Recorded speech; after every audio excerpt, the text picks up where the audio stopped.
Hello everybody, welcome back to Vox Syreni plays Monotype Challenge. At the moment we are in the middle of Victory Road in Generation 1 doing a normal type run and we're grinding. Just grinding. I know that's not super interesting, but you know, I'm here, I'm chill, we can talk. Okay, what do I have on my team right? Okay, everyone has been beaten up pretty badly, so I guess I just try attack. Hey there, Maddie, nice to see you. Always nice to see you. Oh, too bad, Earthquake doesn't work on Trinity.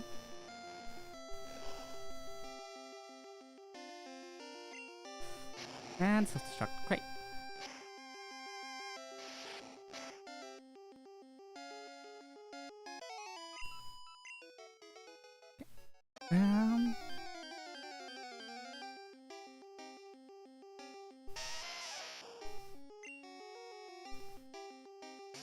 This is probably our last opponent before we go back and heal.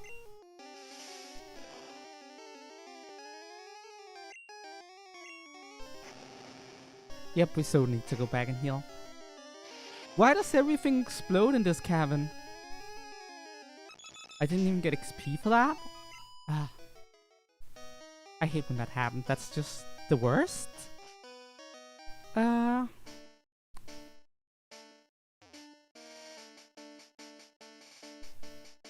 It's amazing. I've been from and back here so many times that I just know which way is the right way at this point. But such is the grind. I could technically just go into the Elite Four, but I'd rather be safe than sorry, so we're gonna grind and keep the current level cap in mind.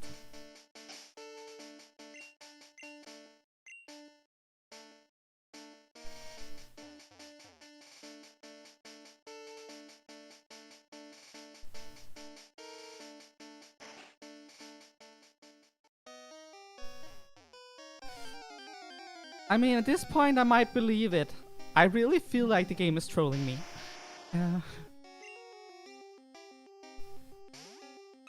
It still kinda is the best place to grind because here the enemies are at the highest level-wise. At least I don't think there are better places.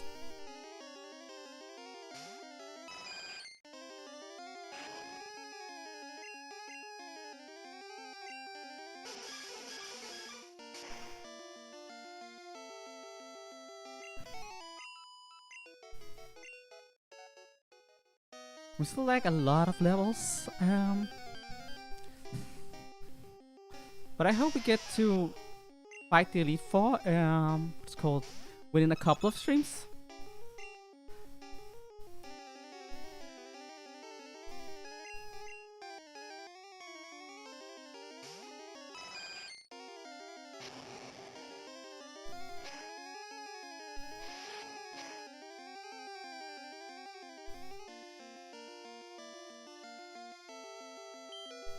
Dang. Oh, nice, level up. Progress.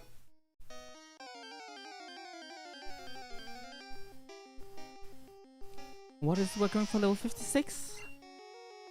Ah, we have such a long way to go. Okay. It's Joe now.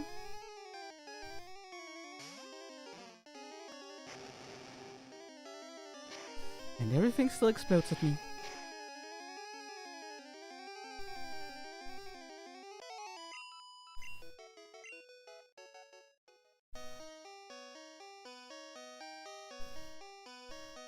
I always thought better places to grind than Victory Road, but it's always like right before the league that there are the highest level enemies, which tend to be the best place to grind no matter what you do in Pokemon. Annoying as that may seem. I just kind of wish they added something that was like really great. Yeah, 56. And you are right, that is quite far off. At least if I can... Okay, a moment here.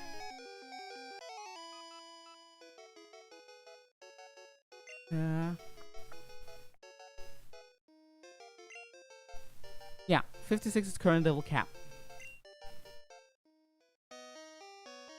Yeah, we are a bit off from there, but not that off from it. One step at a time, you know? We're getting levels all the time, so, you know. Moby, you're on.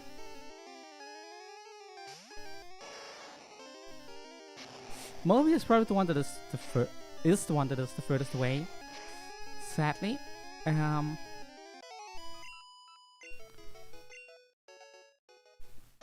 But again, I think this entire thing will accelerate the second we're done with the birds. Because the birds are what's gonna take time, because they really need the switch training, because they can't handle most of the rock types in here on their own, which is awfully annoying. They can't handle Golbat. Instead, there aren't Venomoths in the Victory Road this time around. There wasn't red and blue, but it isn't in yellow.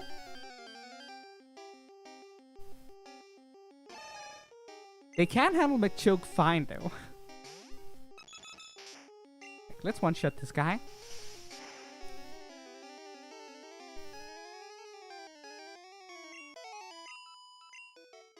But once we get around to the point where we won't switch train as much, I think this will go so much faster. So yeah. The birds level 48 and 47 respectively at the moment. I was almost set in Danish. And that's like 15 levels? Yeah, 15 levels. Before we're done with them, which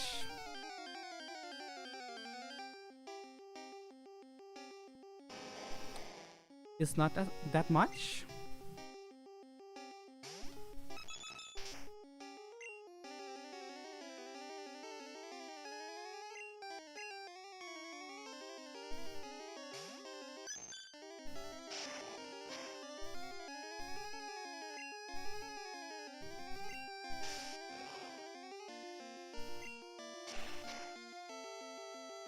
Okay, maybe this wasn't that great an idea.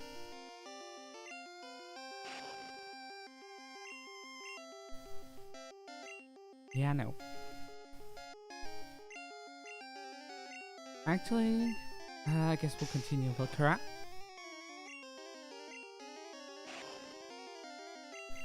We just continue hardening whatever.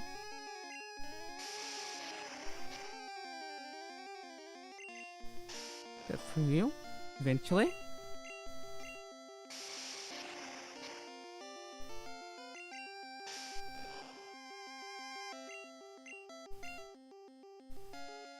Ooh, paralyzed.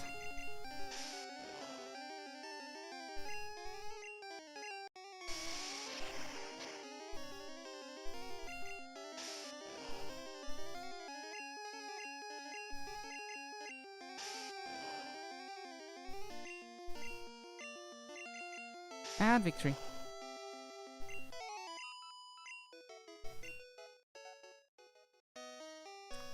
I guess Valkyra and Moby also has some troubles in here, but not compared to the birds. The birds cannot handle the rock types at all, which is quite troublesome.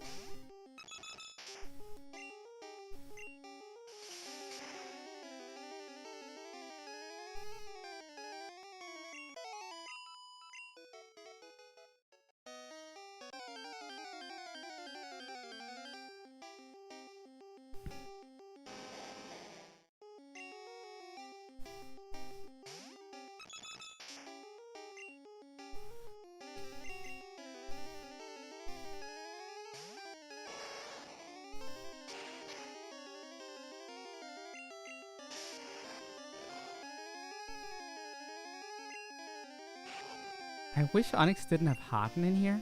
Also, we have Earthquake, now that I remember it.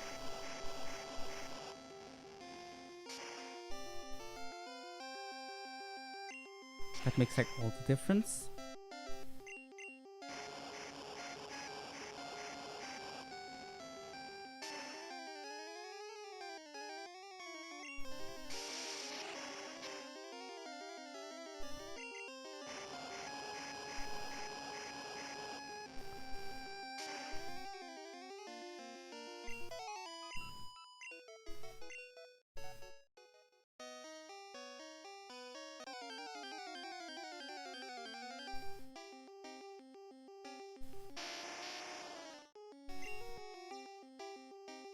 Okay, Graveler.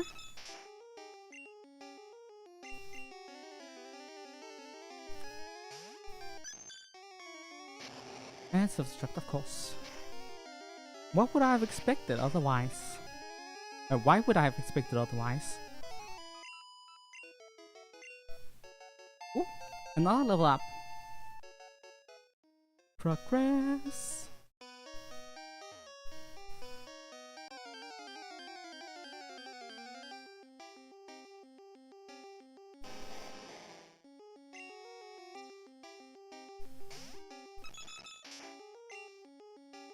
That's 2 level ups in roughly 10 minutes if we keep like that.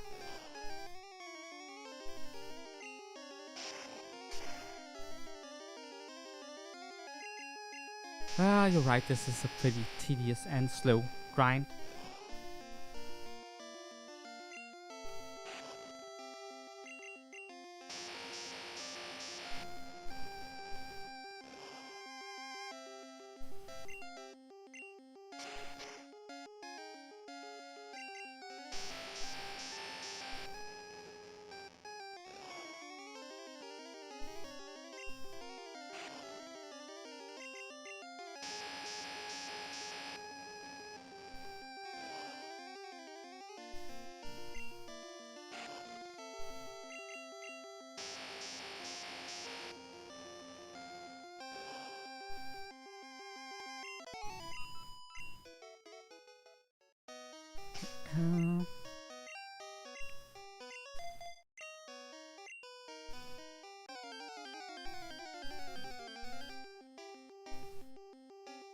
And another Onyx, fantastic.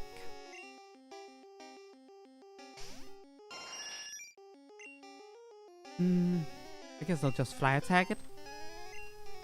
It will resist anything I'm throwing at it anyways, and this fly doesn't have recoil. Oh wow, yeah, that is not dealing any damage at all. Maybe I should double edge because I'm not wasting 2 turns. Yeah, but how weak the recoil is, because I'm not doing that much damage, maybe I should just spam double edge.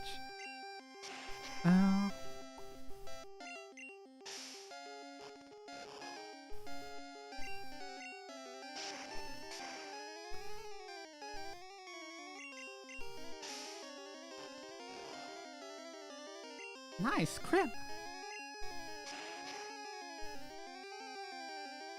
And I got critted back. Not nice.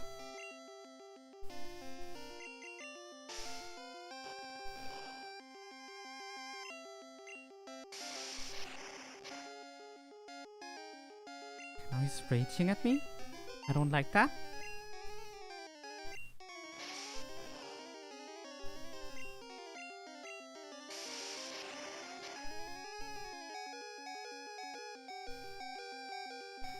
Stop your rage, Onyx, please.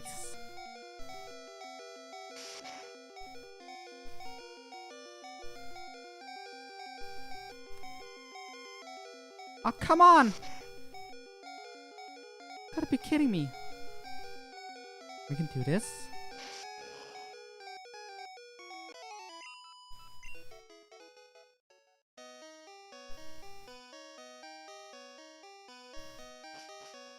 Yeah, that's what I expected. Like, level-wise, there's really no comparison. The second best place to grind, as far as I can think of, would be Seafoam Islands, which everything is in the 30s down there. Things are in the 40s up here.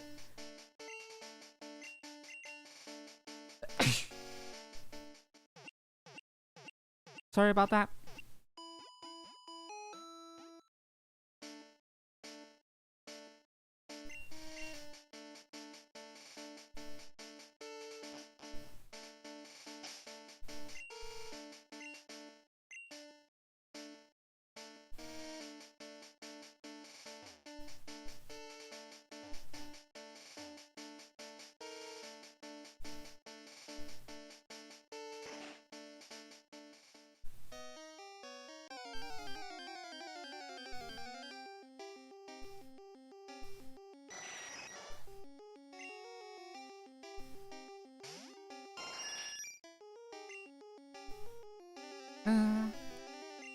Fire at it.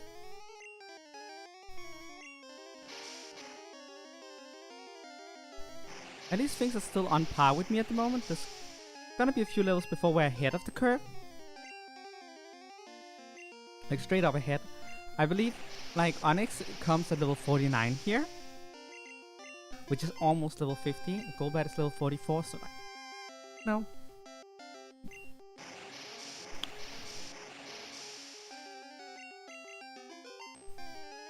I think we're currently like pretty on curve. So what is up with all this missing?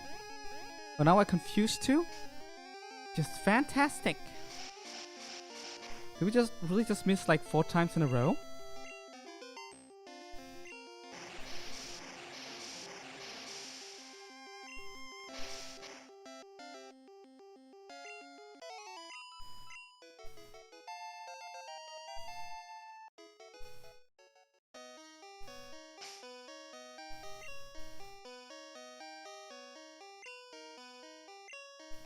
I guess you're right, there is also the power plant.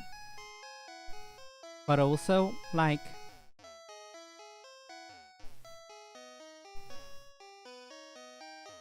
still not quite, and things also explode in the power plant. Plus my burst has an even worse time with the electric types.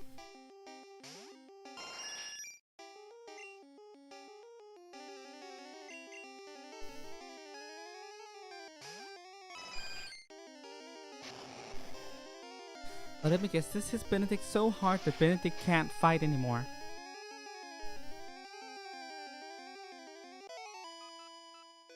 Almost.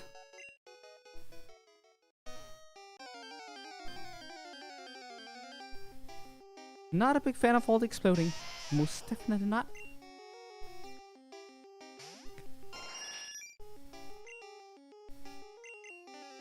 I don't understand why we find Geodudes as low level as 36 in here.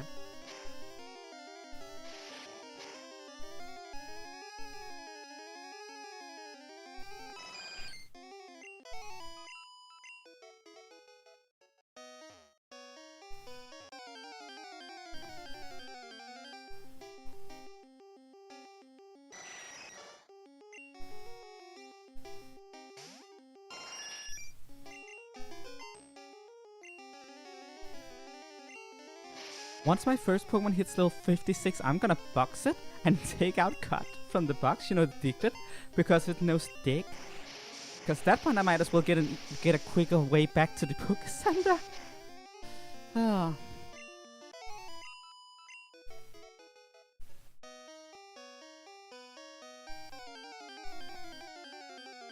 That only works if you aren't stronger than the things you want to fight. I'm pretty sure if I started using repels, I would be in a situation where I would only meet Onyx. And Onyx is, like, not the best option to fight. Especially because my birds do badly against it. And also I'm only like 5 levels away from not being able to fight anything in here. So yeah, repel isn't that great an idea. There's also another reason why repel isn't a great idea right now, and that's the whole Porygon situation.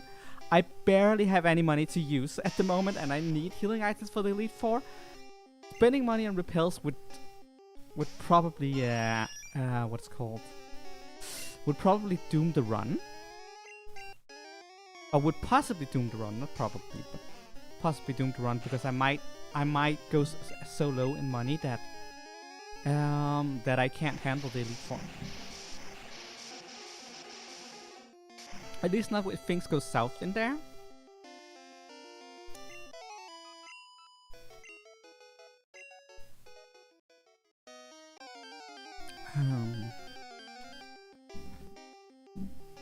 Like the repel trick is at the most best if you are looking for a rare encounter. That encounter happens to have the highest level in the area, because then you can force it. Oh yeah, I can really feel the lack of the modern XP. Heck, right now I can really feel the lack of the XP share, period. Like, if I had the XP share, this would go so much faster. But that's also, like, one of the reasons... Like, they have an XP share equivalent thing in this tile, except it's broken. And thus so you get less overall experience, which is why I haven't touched it. I kind of wish it worked, because if it worked, I would have it equipped. But it doesn't, so yeah.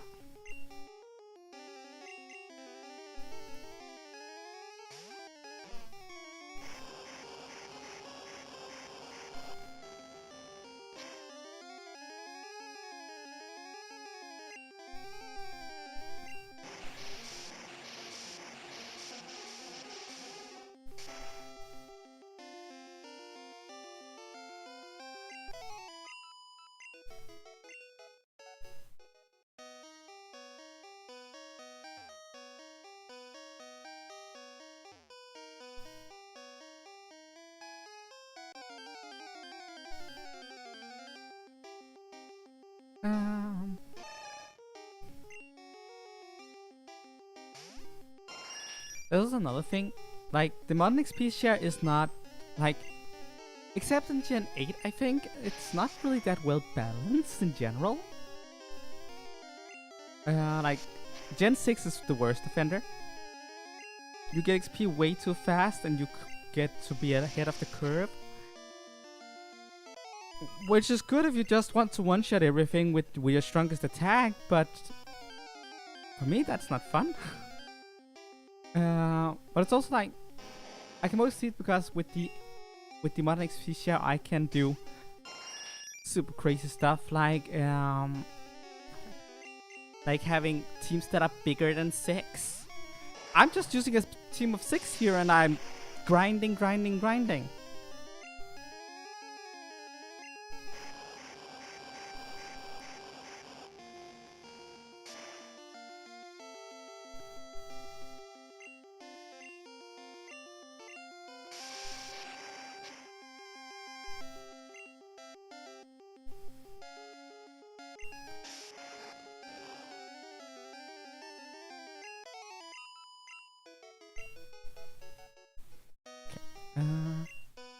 It probably needs to be swapped for now.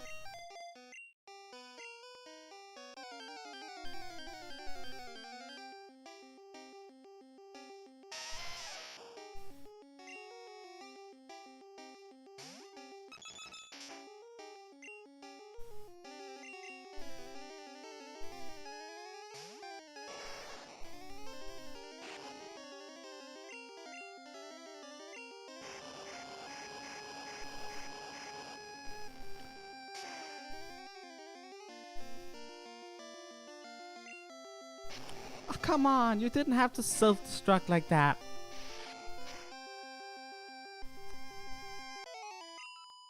I hate all this self-destruction.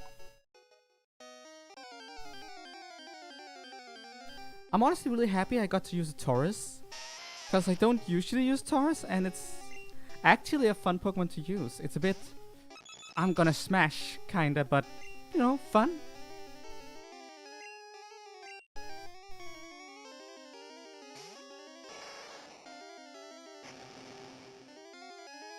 And more explosions. Of course.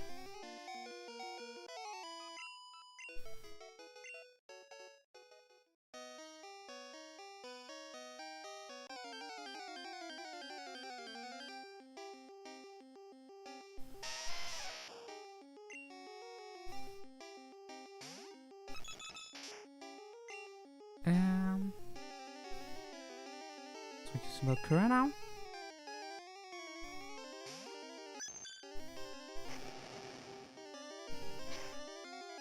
Miss Valkyra is still like our highest level Pokemon at the moment.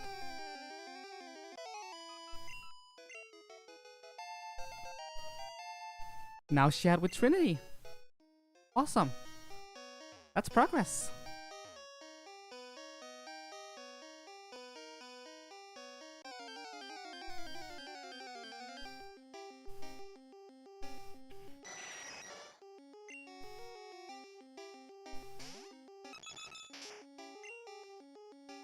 Try attack.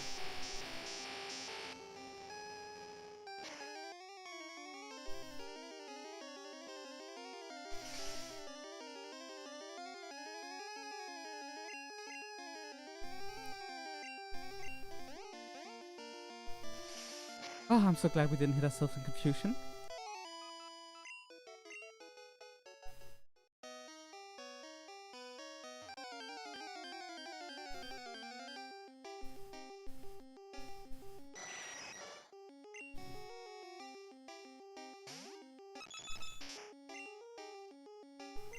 There's no try attack.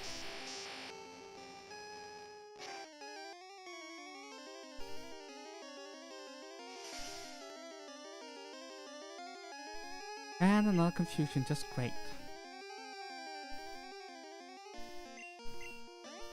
Please don't do that.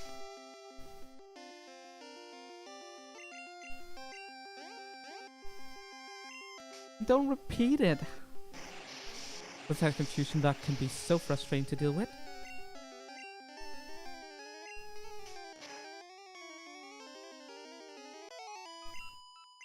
And down goes the gold bat.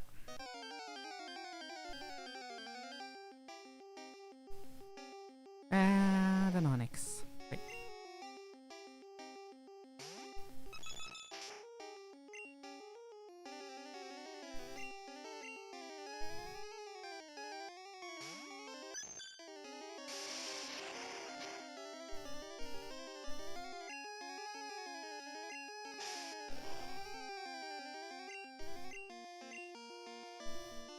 Nice, paralyzed already.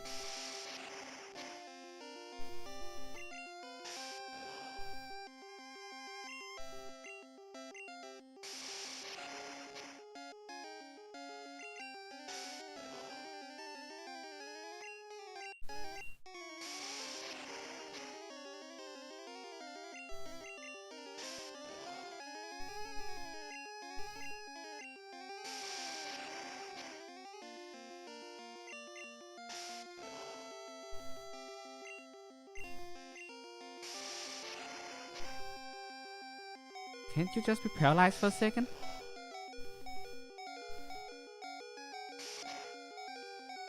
Seriously? Oh well, here's Onyx down. Okay, one last fight. Then we're going back to heal.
Yep, it was pretty bad.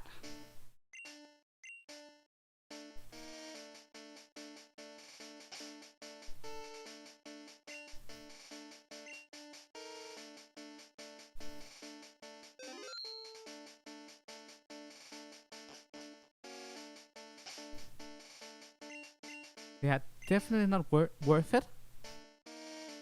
Wish it was, but it isn't.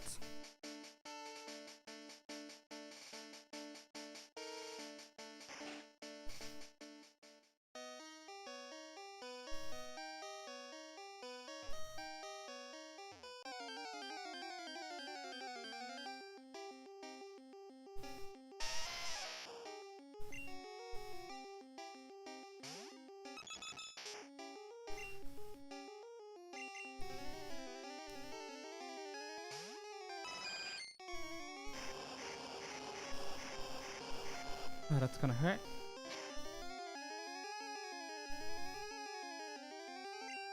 We're still standing.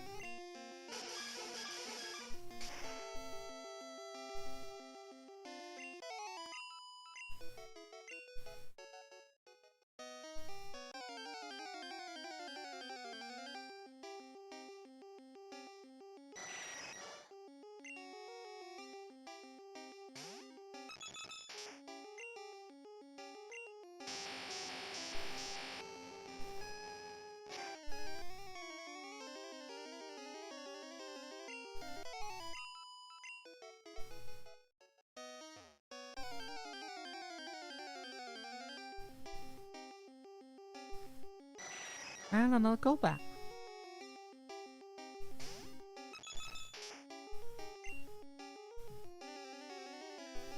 Is it just me, or does it look like Golbat is slightly miscolored in its mouth by the bottom left part of it? Like it's a brighter blue color down there than it is anywhere else? Or is that supposed to be the tongue? It might be the tongue.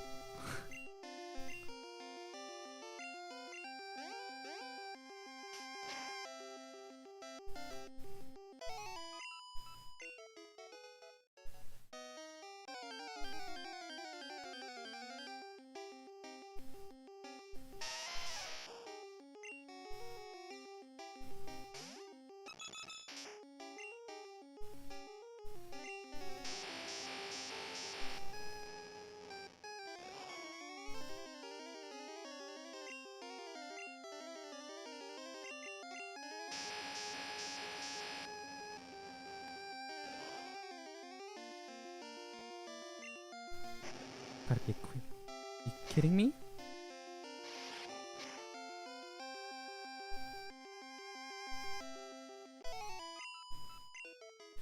It's probably the tongue because it's weird to do general shading in the corner of the mouth like that.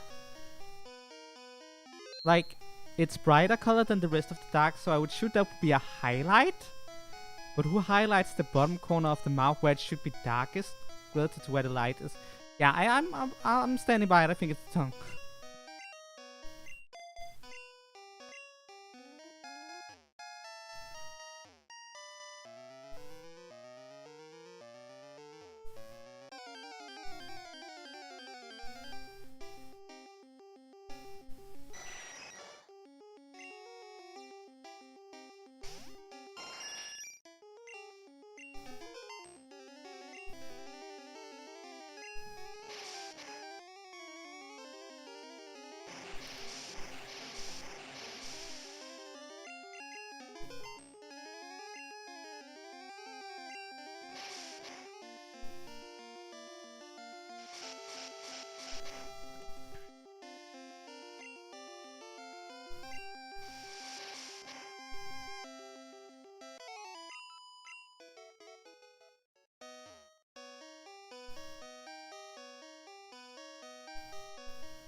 Ooh, I'm a choke.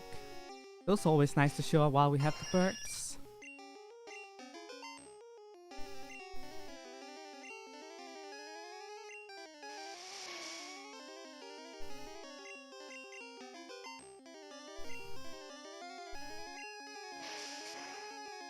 Why did my choke? Oh, come on! Super effective with stab. You should be down.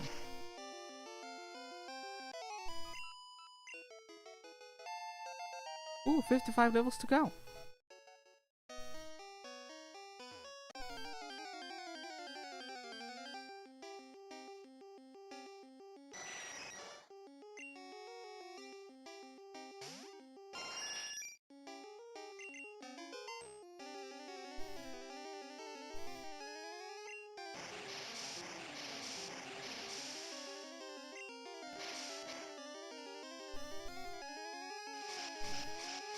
Okay, this is a bulky Golbat.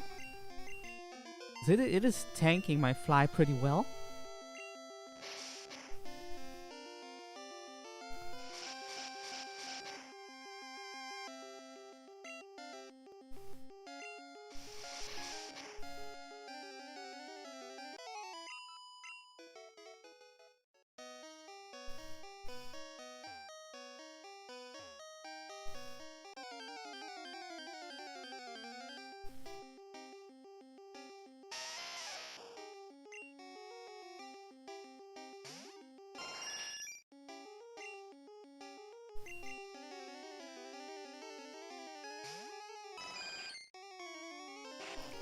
Harden? Why does this thing have Harden?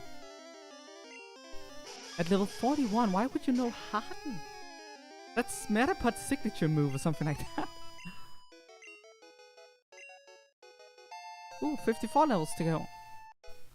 Progress!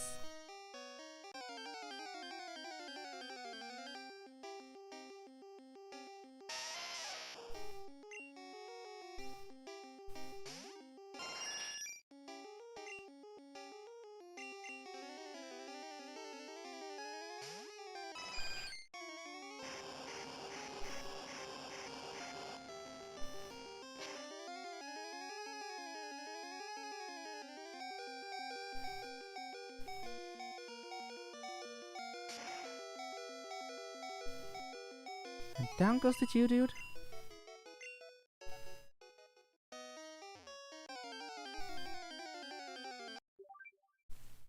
Oh.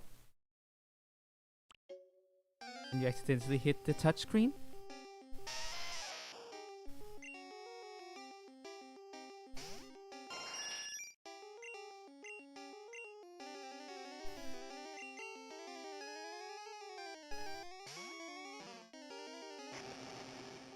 Another explosion.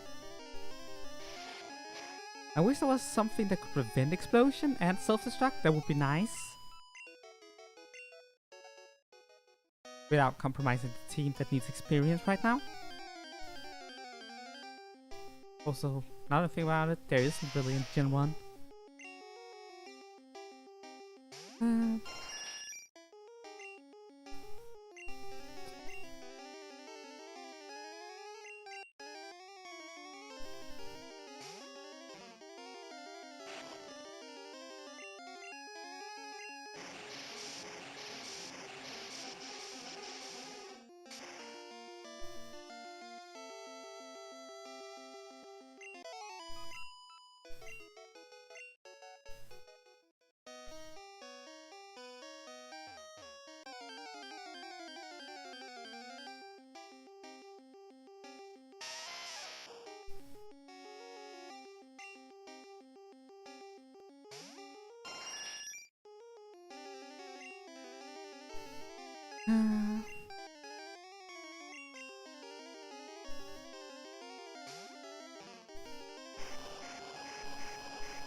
A Graveler. Haven't seen one of those in a while.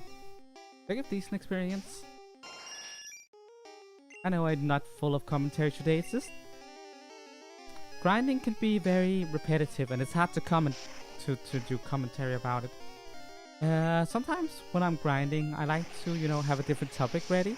Oh, not ready, but think of a different topic I can talk about for a while, but sometimes it's hard to find the right thing to ramble about. I can ramble in a long... I can ramble like at length about a lot of things, but you know, I need something to ramble about before. I need to get started, basically. Now I'm rambling about rambling.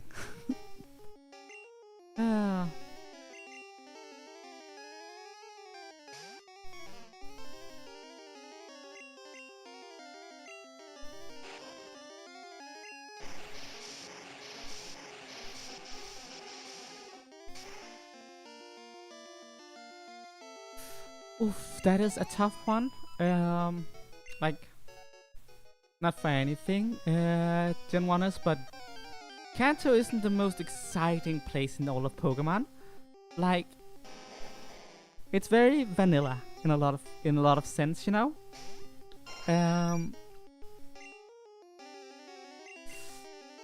Like, Kyoto City is like a small town and it has that museum and I guess.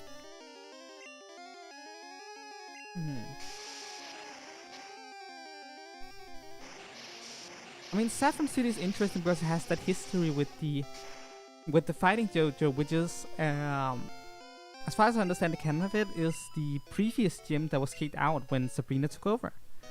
Which makes sense because fighting types are weak to psychic types, so of course Sabrina would win that battle also there. The Pokemon are level 37 and Sabrina's are level 50, so so I kind of like that, because that kind of implied canon is like always really interesting. I enjoy the Celadon gem because it has like a flower motif, and I think there's something great and vibrant about generally having color motif, flower motifs. Also very like, okay, it's based off a flower arrangement, her gym and her character, which But I guess that has more to do with Erika as a character than it does a lot of other things. I can tell you straight up, I don't like SSN at all. Like, as a dungeon, I always got lost in it as a kid, and that really, really frustrated me. I also don't like Lavender Town, because like Lavender Town is conceptually one of the coolest places in Kanto, I'm gonna admit that. But for me personally, I was like 4 years old when I first experienced Pokemon Yellow, and that music, accompanied by all the gravestones and the freaky channelers, was really, really unsettling to a 4-year-old, especially in the middle of the night when I was playing Game Boy underneath my bed sheets, pretending to be asleep. So yeah, that's... I don't like Lavender Town either, and that includes Lavender Tower, obviously, from my explanation. What else is there? There's like... I literally like none of the caves in Kanto. There's just too many Geodudes, too many Zubats, and the fact that you can't really be clever about how you walk to prevent encounters if you don't want them to occur. Like the game introduces the grass mechanic really early on, and that's like really cool because you can kind of like incite encounters if you want to, but you can also avoid them if you don't want to. And I like that. And the caves takes that away from me. And that's... I guess that's a mechanical issue in general and not just about Kanto.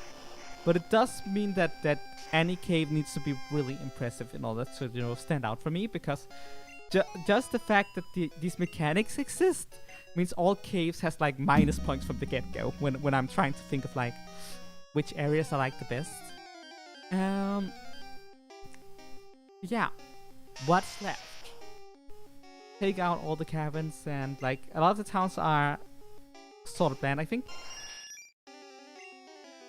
I think Seafoam Islands is a contender.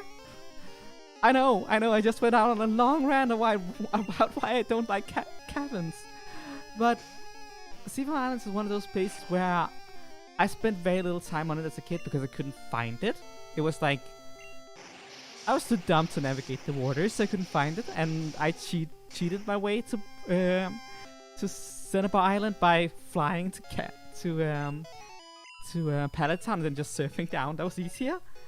Which means I only really have experiences with Seafoam Islands as an adult who's, you know, smarter and has a better overview, or has an easier time navigating these kinds of things, so I don't have the same kind of tedious experience with Seafoam Island.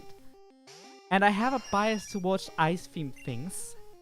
And there's also the whole... I've seen Seafoam Islands in other media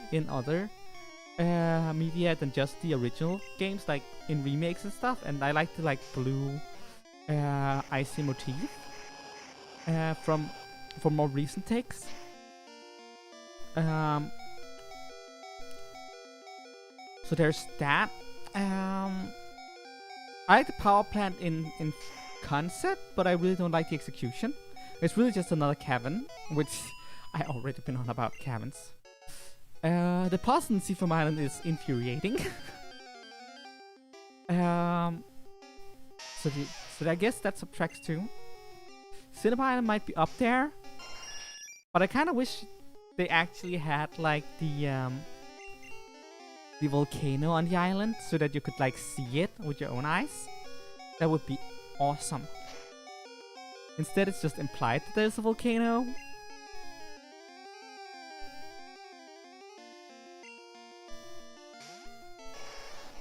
The Sapphire Zone is also like a lot of Kanto is like, this is a really good idea. Limitations of the hardware and execution. Whoops. Like the Sapphire Zone is another really good example of that. Like, there's a really cool idea, and what experience do I have with the Sapphire Zone? I get so out, I guess. Where is Surf? I'm out of steps again. No. So yeah, not good experiences with the Sapphire Zone either. Oh,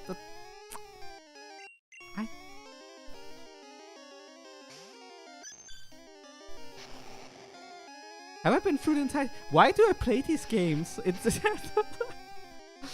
like after going through all this, like...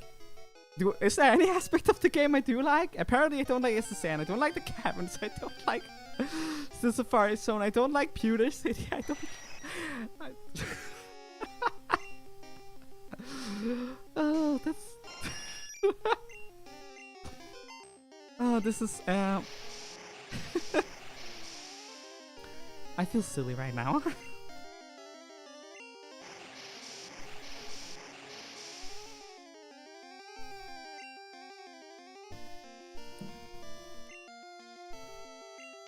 Okay. My favorite location in the entirety of Kanto is Cerulean Gym. Just the gym, nothing else. I like the pool motif and how the gym leader is designed to be like a athletic swimmer thing, and all the gym trainers in there are also like athletic swimmers, and there are these there's like this edge around the pool where you can walk. I always were confused about in the early generations about the two stripes that you can walk out on and stuff like that. But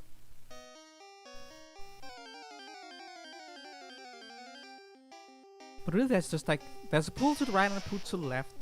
But I believe weren't there like, or maybe that might just be something I imagine, but I really like how they added in Let's Go that it turned it into like they added like what are they called? Those things you jump out from and fall into the water. I don't remember what they're called in English right now. But I like that they added that in Let's Go, and also generally the gym looks beautiful in Let's Go. Just downright beautiful. And honestly, in all the situations in Gen 1, in Gen 2, in Gen 3 and Gen 4, all iterations of this, and Gen 7, all iterations of the Cerulean Gym is just fantastic. And also, I like water. I like water. So yeah, I think Cerulean Gym must be my answer to that. Just Cerulean Gym. It's a microcosm of a wonderful location in an entire game filled with locations I apparently don't like.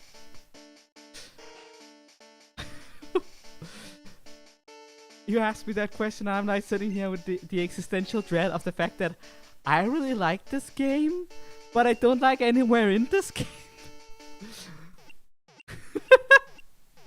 Dive boards, is that what they're called in English?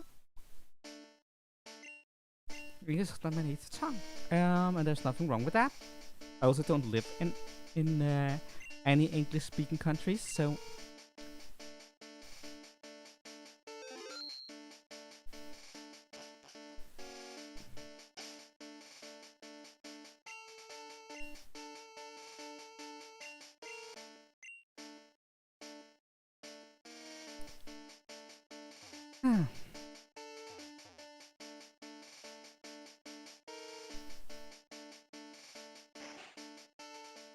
What do you mean it's oddly redundant? I think Diglett is like a really important location in Kanto.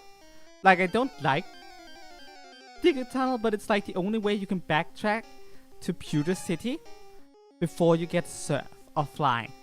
Depending on which one you get first. So yeah. It is really important if you miss something in Pewter City. You need to know how to get back, you know? And it is pretty early on, which like between Pewter City and Cerulean City, there is like a ledge you have to jump down, and from that point onwards you can't go back. And then you're kind of stuck in Cerulean City until you beat Misty.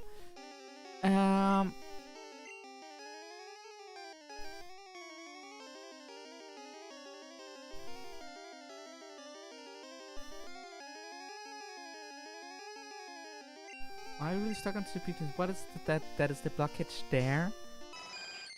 go down that way. Yeah, there is. That's the Jenny thing. So yeah, you need to beat Misty in order to continue from there. And then when you get to Vermilion City, the only way back to Pewter is through the Digger Tunnel.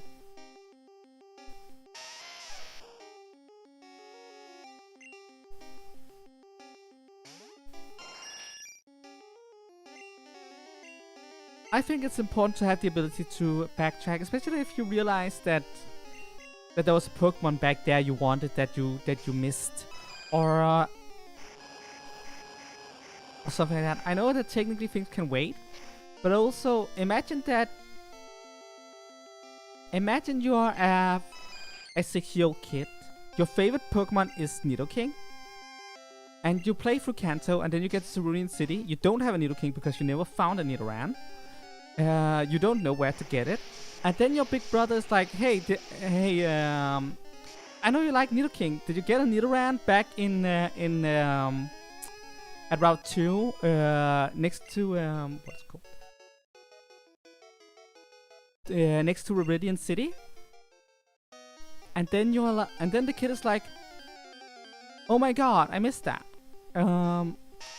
Without the Digger Tunnel, they will have to wait until they have either surf or fly to go back. And at this point, they would be around level 30-ish. 30, 40, something along those lines. And then they finally catch the Nidoran, and it's level 3. And now if they actually want to use that Nidoran for the adventure and the league, they have to grind for days.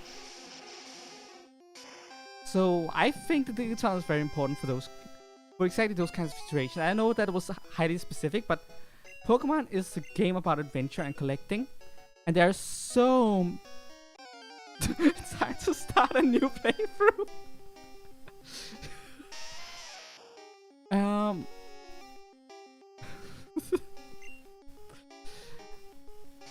again, there's also other aspects of it, like the fact that you learn new things. Like you learn Cut around the time of SSN, and it's actually around the same time as you get Cut that Digger Tunnel appears, which is the perfect timing, because if you remember from your explorations in Viridian and Pewter and the areas around it, you will remember that there were several cut trees that you'd like, it looks like I can get past here, there might be something behind it, but I don't know. And then you're like, oh, cut, I get it now. And then you want to go back, and then you have the option to go back. That's just, I think Digger Tunnel serves a purpose, and I think it's an important purpose for those kinds of reasons.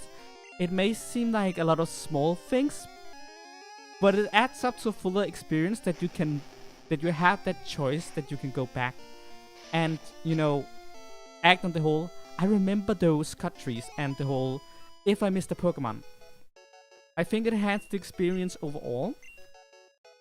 And if you, as a person, don't like the Digger Tunnel and feel like it's redundant, I don't think that's an invalid opinion to have, but I think that is as far as people can go in terms of disliking Digger Tunnel, because Digger Tunnel is not... It's not... what's it called? The Digger Tunnel is basically optional content, which means that I doubt there's anyone who actively hates Digger Tunnel.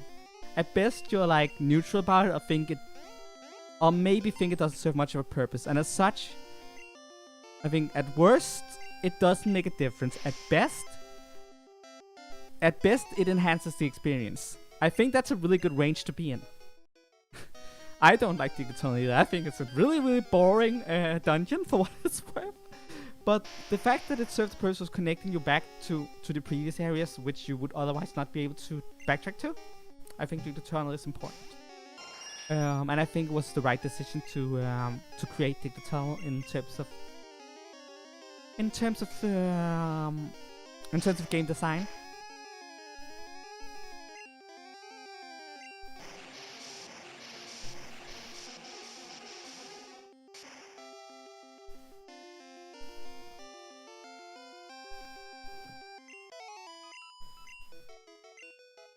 And as you just jokingly said, time to start a new playthrough. It could be the difference between just going back and grabbing a Pokemon right after you defeated the SSN, or having to start over because you can't play through with Nidoking if you missed it.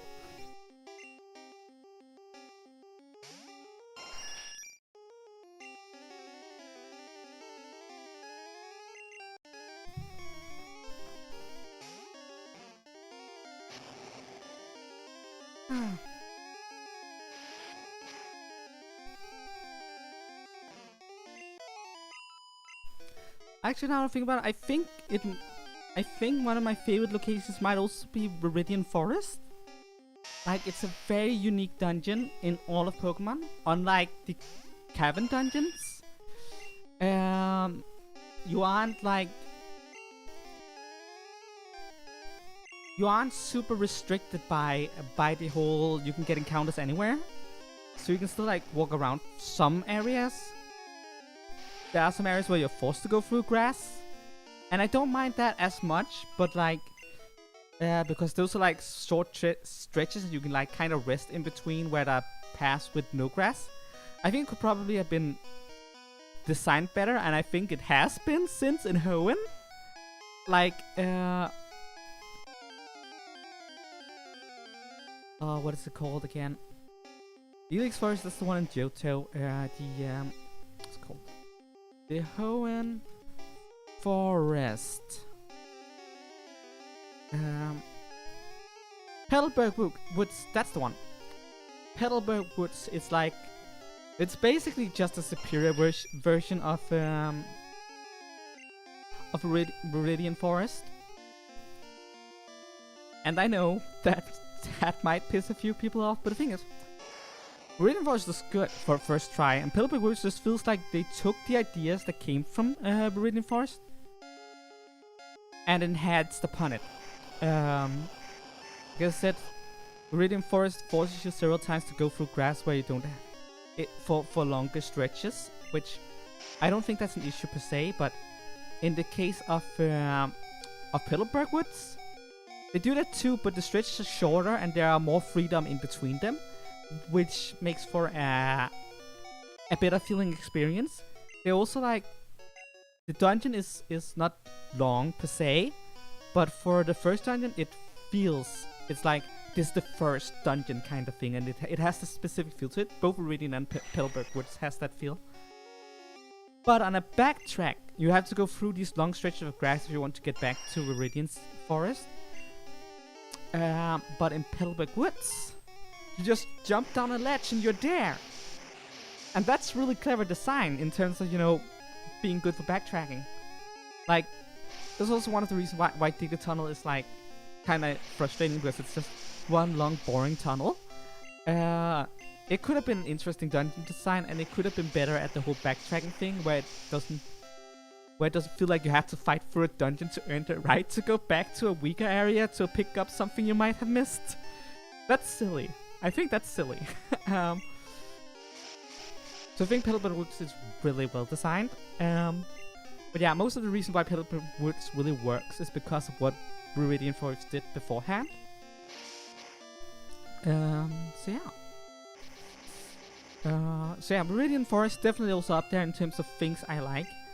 It's a dungeon, but it's a dungeon that doesn't suffer on the cave issue. It does have longer stretches where you are forced to basically experience have the cave-like experience, but it's not that tedious. I like the bug catchers.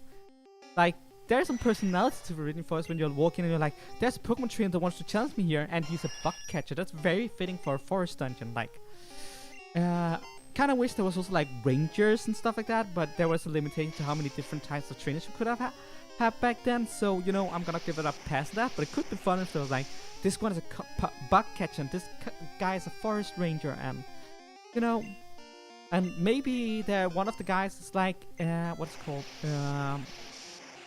Like in the Girl Scouts or the Boy Scouts. So yeah, Viridian Forest definitely up there. I don't know if Viridian Forest is my favorite area in the entire game, but it's cool. It's cool. I like Viridian Forest.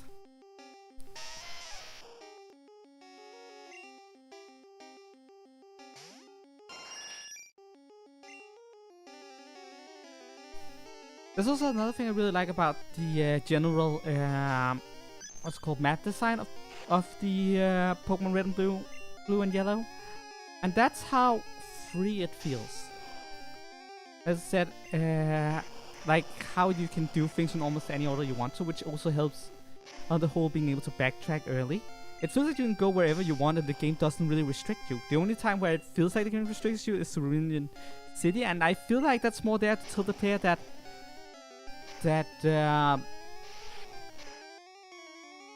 you have to face the fact that sometimes you have to make a leap forward, even if you can't go back.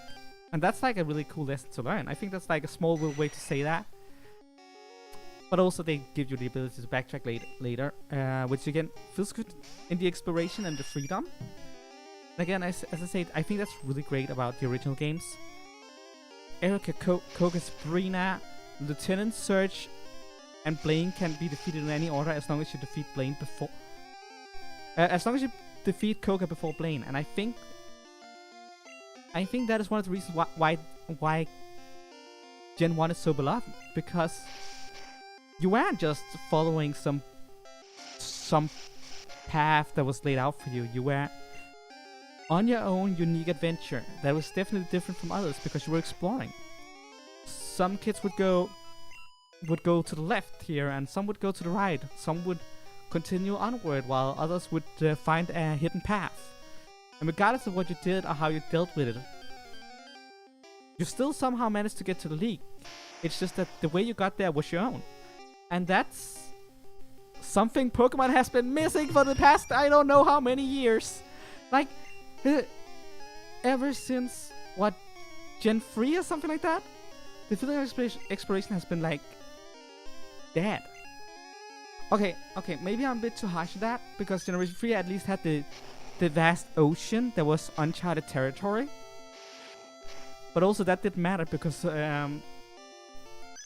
most of the things you can discover in the uncharted territory of the ocean are like optional stuff. It's like the 7th, the 8th gym, and the league. And when you find those, that's it. Everything else is like optional in the ocean. There is a lot of things to discover and explore, don't get me wrong, but again, optional exploration. And I don't mind optional exploration. I just like the idea of having exploration be part of the actual experience itself. Which I think is important. And Gen 4 and onward, that's where things really got into the whole here's the plot, follow it kind of deal.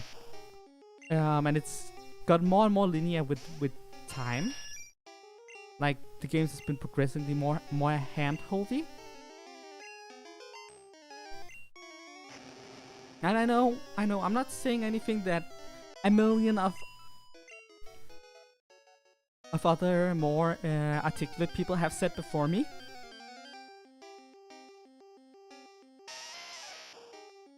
But yeah.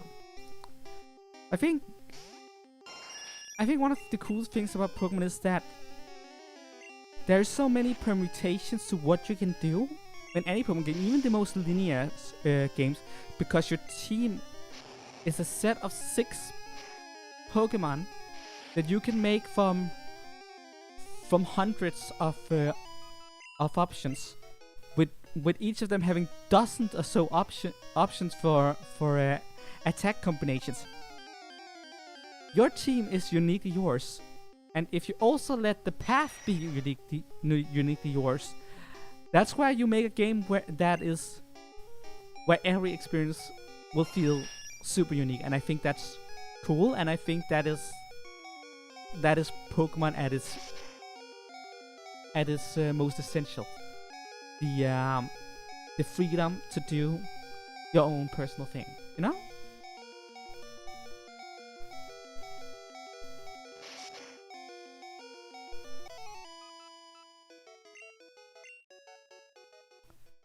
Exactly, exploration feels so fantastic. Yeah, Auras had a little bit of that too. With those small caverns, but it's like,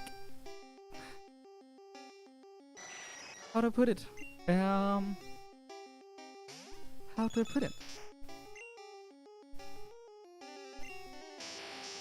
it's like what Pokemon gives us in terms of exploration nowadays just satisfies. It's like, here you can have a really good popsicle, and I'm staring at that thinking like, you know, back in the day you gave me a fucking sundae. I want a sundae. Give me a sundae. Why are you sitting here with a popsicle? Yeah, it's a good popsicle, but also I can buy one of those for 15 Danish at an ice parlor. I want a sundae. I want this fancy ass ice cream dessert, and you refuse to give it to me because you think this this little popsicle is good enough, and maybe it is to some people. But when I get a popsicle when I usually would have gotten a sundae, I feel robbed.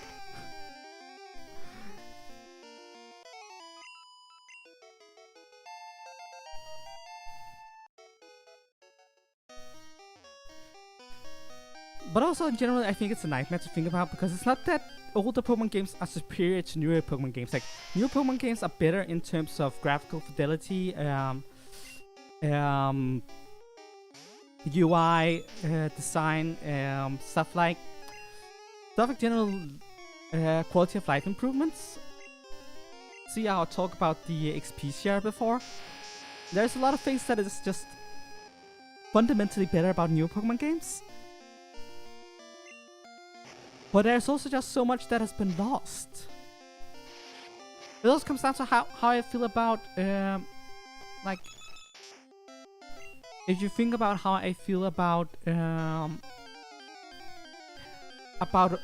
Omega Ruby Alpha Sapphire, I don't like Omega Ruby Alpha Sapphire for one particular reason. Oh well, I do like them. They are really great remakes. I love the games, but there's one reason why I have a problem with them. They don't include the Battle Frontier, and it's not like the Battle Frontier is the end-all be-all of Generation 3, and I'm not saying that without the Battle Frontier everything sucks and stuff like that, but the fact that the Battle Frontier is missing from Omega Ruby Alpha Sapphire means that they aren't the definitive versions of Hoenn to play through. Neither is Emerald anymore, because quality of life-wise, there's also like the Sword in the Sky and the off-path caverns that you can explore in Auras, alongside the post-game legendary hunts and stuff like that. There are things you can do in Auras that you can't do in Emerald, but thanks to the Battle Frontier and to the character Scott being around and others, small stuff like that, there are things you can do in Emerald that you can't do in Auras, which means that neither Emerald nor Auras is the definitive version of Hoenn, because there is none, and I have a problem with that. I want the new Pokemon to not improve in some areas and go back. Like it's 2 steps forward and 1 back with Pokemon. Like, yes, this is better, but that there is worse. Yeah, that there is better, but this here is worse, and like keeps going forth and back like that. And I just want a Pokemon game that says, hey, I'm the culmination of Pokemon throughout the years. I am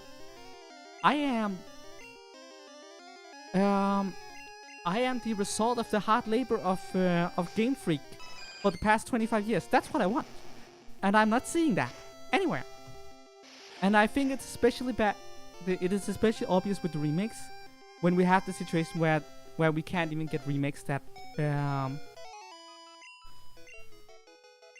where we can't even get remakes. We can't even get remakes that are the definitive editions of the previous generation Pokemon games anymore. Like, back when Fire Red Leaf Green came out, those were the definitive edition of Red and Blue. Like, they were superior in every single way. They had more content, they had more Pokemon, they had better graphics, and everything that wasn't the original games was also in Fire Red Leaf Green.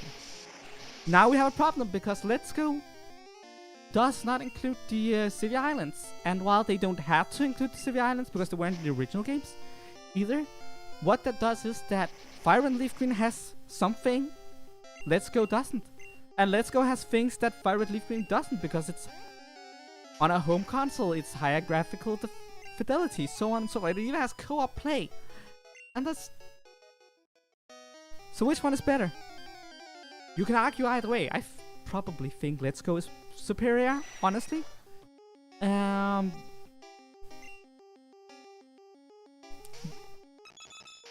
But maybe I'm just biased because I really like the Alolan forms. But ultimately, I can't sit down and think to myself, I want to play through with Kanto, the best Kanto game there is, with a singular team and experience everything Kanto has to offer. I mean, I can sit down and think that, but I can never get that. Because a single playthrough experience with a single team can never get you everything Kanto has to offer, and that's the problem. And as I said, the same goes for Hoenn. Oris has things to offer that Emerald doesn't. Emerald has things to offer that Oris doesn't. And I fear that it's one of the things that really, really nags me about the whole faithful remake of the Sinnoh games. That's what scares me. Platinum also had a Battle Frontier. There are things... If they won't include the Battle Frontier, that would make it the exact same thing as before.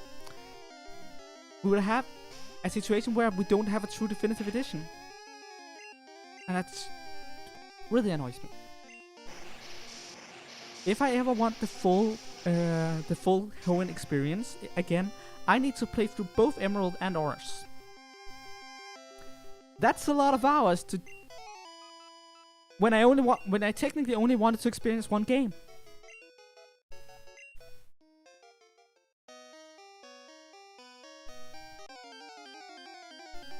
Yeah. I know I can go on a tangent like this for a long time, but yeah.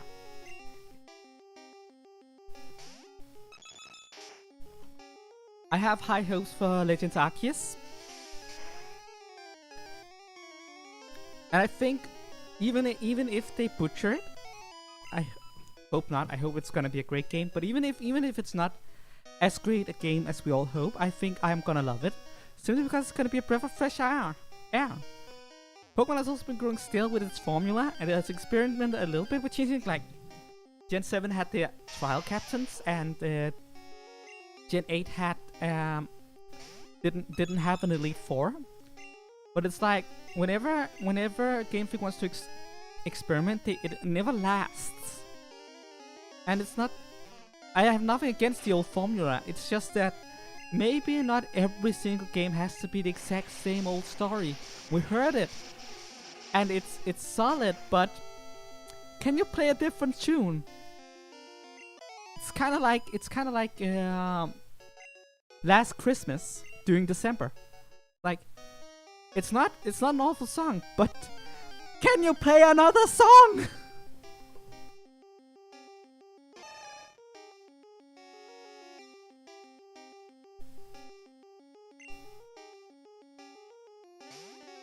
The thing is, the Pokemon Company is not making money off of sales of Pokemon Emerald anymore. They're not making money off of sales of Pokemon Platinum. The only versions of these games that are still in rotation, in rotation in the market, are either things that are bought up by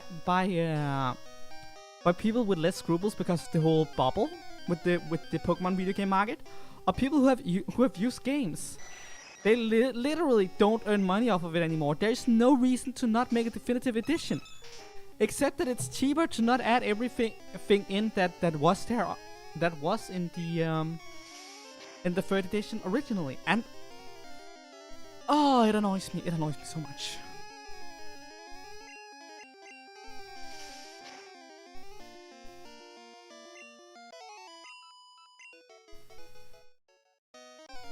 I swear.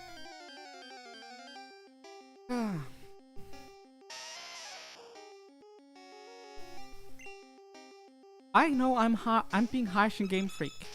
I'm being harsh on the Pokemon Company. And the reason I'm being harsh is because I love Pokemon. Let's see here. I enjoyed Dinosaur King. If any one of you remember Dinosaur King, I enjoyed that. I watched that as a kid. I have nostalgia for it. It's not a good show. It's not a good game. the card game is awful. And but I'm not sitting here ranting about everything they could do better. First of all, the franchise is dead, but secondly, it's like a guilty pleasure for me. I know it's bad, and I don't expect them to do better. But Pokemon is a multimedia franchise. It's one of the biggest money-making machines in the world. Like, Pokemon is like the Disney of video games. And so I know they have the resource to do better. I know that they can do better. I know there are reasons why things aren't as they are. Like, things are suboptimal in terms of how the Pokemon company runs things and stuff like that. And it's not all Game Freak's fault, and I know that. But also I know that the potential is here. I know they can do better because they do good. They don't do awful. They do good. And I want them to do that a little bit better because I want to see Pokemon be the best it can be. The best like no one ever was. So that's why I'm harsh on Pokemon. If I'm ever harsh on a franchise, like really just roasting it and stuff like that, it's not because I'm like, oh, it sucks. It's more like I wish they would fix these things because it's so good and it could be even better.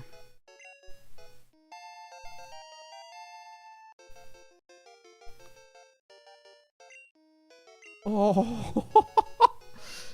Or if they remade all 3 games? Oh no.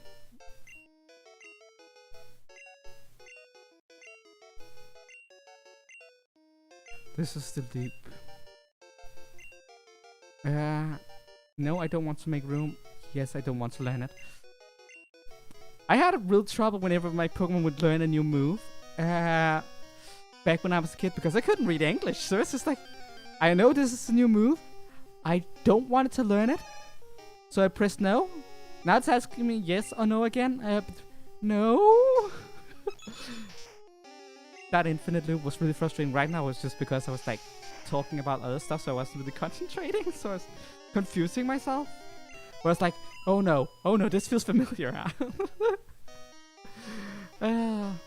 Yeah. Yeah, the Pokemon Company could probably get away with making Omega Ruby, Alpha Sapphire, and Delta Emerald. We did get the Delta episode, which was new content, which again adds to the whole situation where we don't have a definitive edition because Emerald does not have the Delta episode.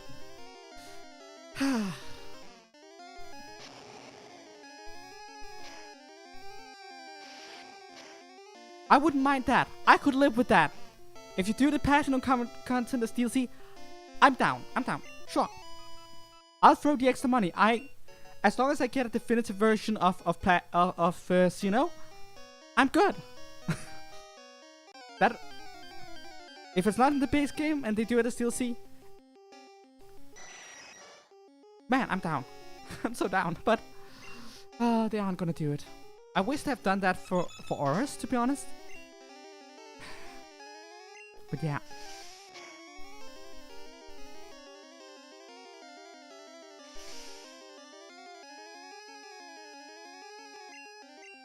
I honestly think what they should do is kind of like what they did with Let's Go games. Like, the Let's Go game took the third version, Yellow, which was technically the fourth version of Generation 1, and split it into 2. Honestly, I think that should have been the approach in the first place. Take Emerald, split it into 2. Maybe use the encounter spreads from the original 2 games, but otherwise, content-wise, you take the third edition, you split it in 2.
As I said, I can ramble.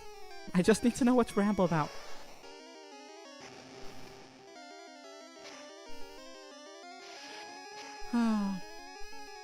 I'm looking forward to Legends Arceus. I hope that it will give me all the exploration I feel like I miss in the modern Pokemon games. And yeah, I'm gonna play it on this channel, by the way, definitely. I am so excited for Legends Arceus. I'm not sure how to approach my playthrough of Legends Arceus, to be honest.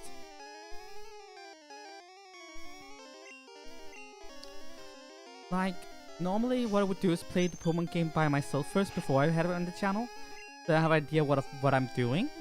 But maybe I want to go in blind. There's also like the whole, once you get a new game, it's hard to put it down kind of thing. Could I really only play it while I'm streaming? Could I live with not playing it immediately? Not immediately. Could I live with not playing it constantly after its release?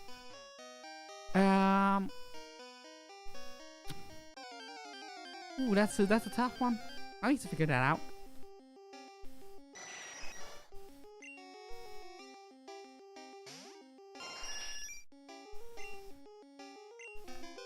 I highly agree with that. Honestly, it feels like it's going to practice. There's no real reason for it. At least if you have two different games, I feel like you should justify it by actually making them different from each other. Like Pokemon Dawn and Dusk. Digimon Dawn and Dusk. Digimon Dawn and Dusk actually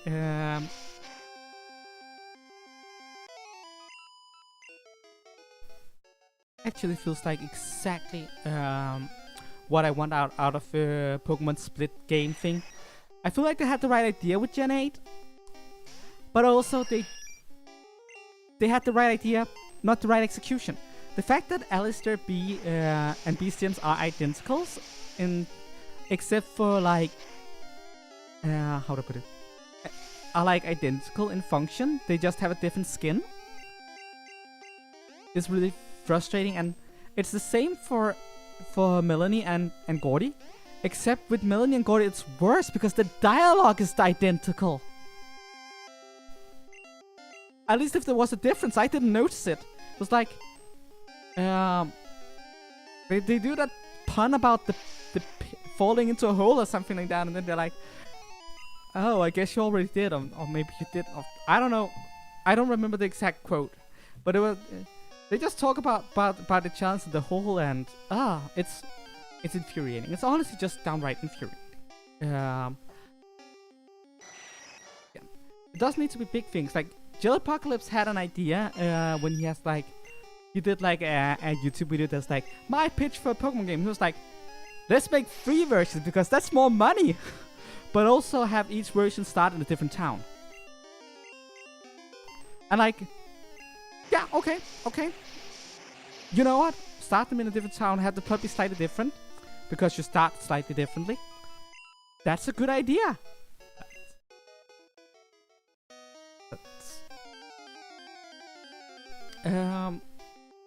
Well, as Game Freak did it for Generation 8, have different gyms, but then also then actually have different gyms. Not just have different gyms, actually have different gyms. Please do it. Because honestly,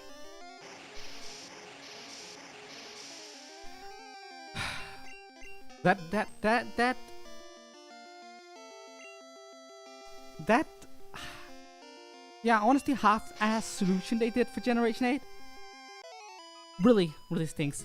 And honestly, I have this feeling that happened because they were running out of time. Because again, it feels like progressively throughout Gen 8 that the gyms gets less and less interesting. Like there is some really cool puzzles in Nessa's and Milo's gyms. But then there's stuff like Carbos where it's like catch a Pokemon 3 times, and Opal's gym where it's like, we have a quiz for you, which is kind of like Blaine's. But there was also limitations for hardware back then. So you know, there was more merit to do something like that back then. And when I look at it like that, it suddenly makes a lot of sense that they took the two gyms that was version exclusive and was like, we're just gonna make a new coat of paint for that.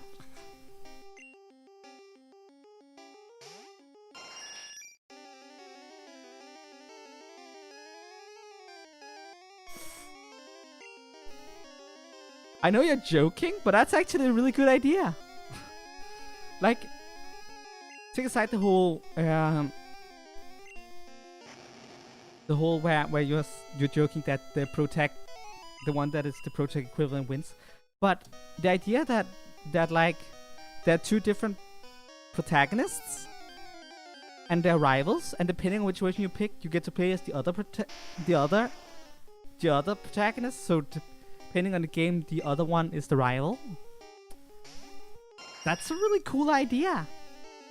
That's a really cool idea. Like, wow. That's like, then you can make two nearly identical games in terms of, you know, design and stuff. But because they're from two different perspectives, you kind of have an argument for why you needed two versions. And honestly, I'm down for that. Again, I don't mind the version split. I just really want it to be what's it called?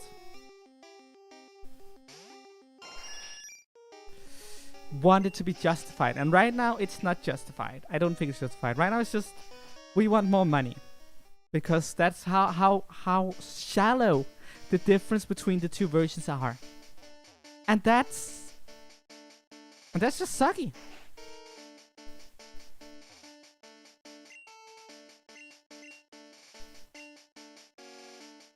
Yeah, I'm glad you're halfway serious, because I think that's a great idea.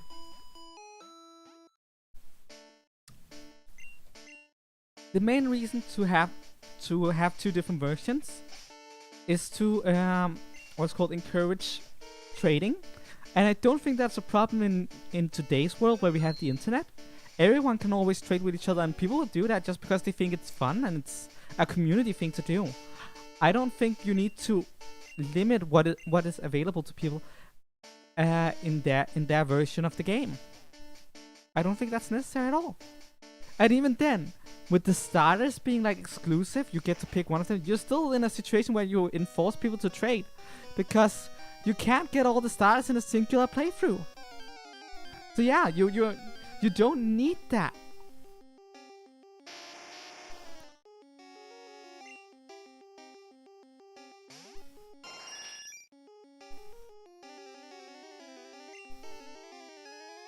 I don't really think XY did anything that felt like that. Like, X and Y did the same thing as Ruby Sapphire. If you pick Brendan, then May is your rival. If you pick May, Brendan's your rival. And regardless of what you do, the story is identical. Like, the characters were interchangeable, and it's just a gender swap thing. And it's the same with Generation 6, X and Y.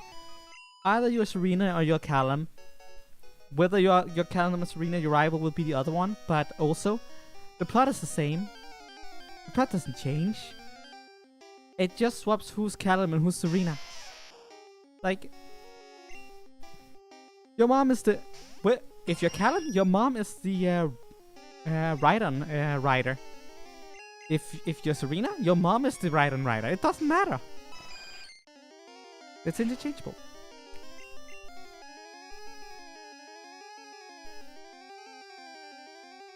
But as I said, that's the same as Callum and Serena situation is identical to May and Brendan's.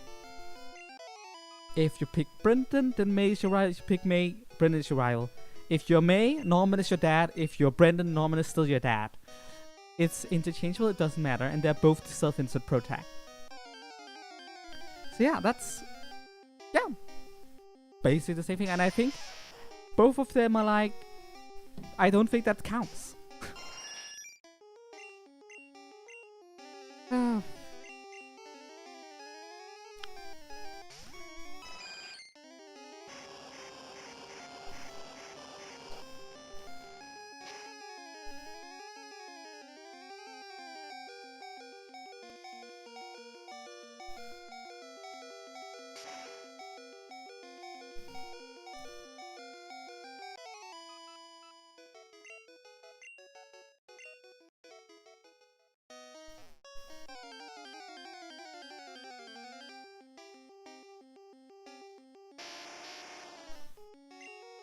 It's actually been a while since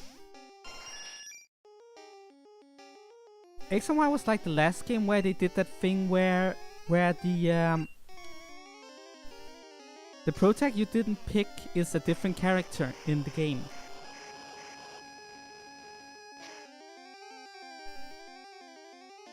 They did that for Generation 3, they did that for Generation 4, and they did it for Generation 6.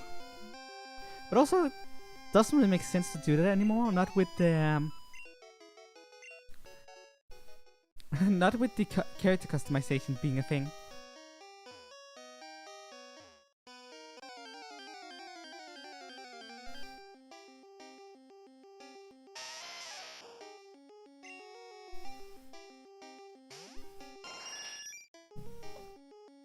There's also so many other ways you can do a Pokemon game, like why start with your first starter choice at the professor's laboratory? Why can't you be the child of a gym leader, getting the first starter from the gym leader?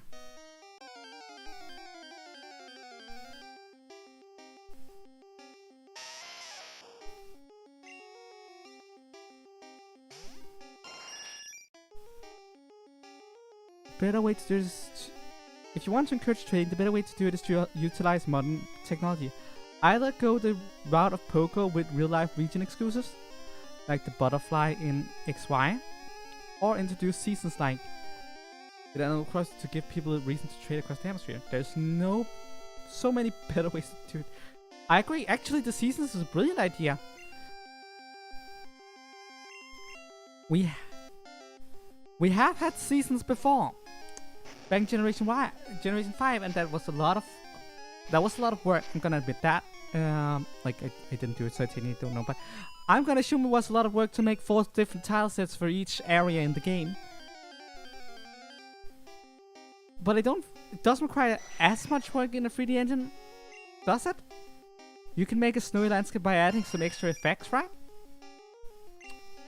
I am not an expert in technology, so I might be wrong about that. It might be more work than in Gen 5, but if they actually did that and had like ice Pokemon appear during winter and fire Pokemon appear during summer and stuff like that, you could actually what's it called, encourage people to trade across the hemisphere like that. That would be cool. That would be awesome. And it's not like they haven't done something kinda akin to that in Generation 8. They have the weather system in the wild area. Heck, if you only want the seasons to be part of the wild area segment of the game, you could have done that. It's also one of the reasons why I'm really frustrated that Dealing didn't make it into Generation 8. Like, sure, the seasons aren't that, but also, sometimes it's snowing, sometimes it's raining, sometimes it's sunny. They're little... yeah, it's not literally the seasons, but also... Game Freak, what are you doing? It's like the perfect Pokemon. And there's also like... Deers is a thing in England. I'm pretty sure. Actually, let me double check that. So that I don't spread misinformation. Google, what do you see? Deers in England. There are deers in England! I kind of assume because there are deers in Denmark, and Denmark and England are really close to each other, so, and we're both island nations, so in a lot of cases we have similar things going on. For instance, both of us has horrible weather half the time. It's always raining. But yeah. See, exactly what I'm saying. There's already weather in the wild area. The groundwork is there. And again, I swear, Dealing should have been Gen 8. It is the It could have been such a great Pokemon to tie into the to the weather of the wild area. I don't understand why they didn't do it. Why?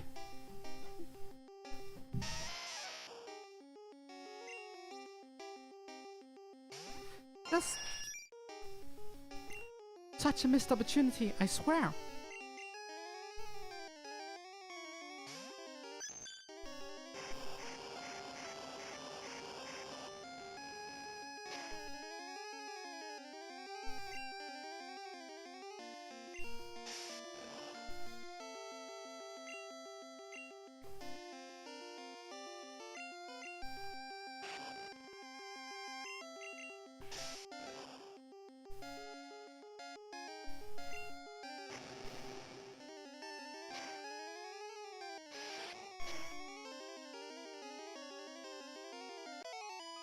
That's also true.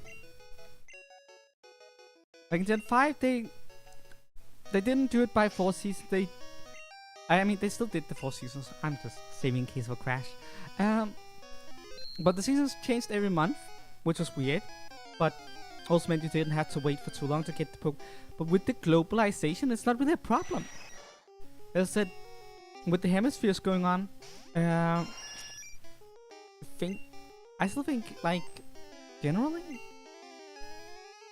use the weather effects in the wild areas, split it off by seasons, have Pokemon dependent on that.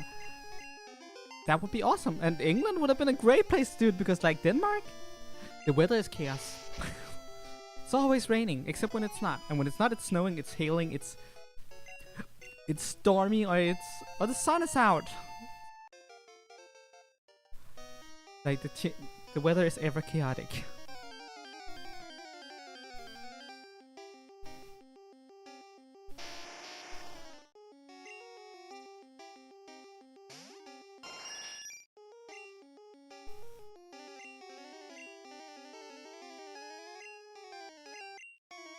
Oops, wrong attack. But yeah, the game could live longer like that. And also, Game Freak already have methods in the what's called internal clock system to punish people for trying to mess with the, for people who tries to time travel. They punish people for that, which I don't see a problem with. Yeah, they have what they need.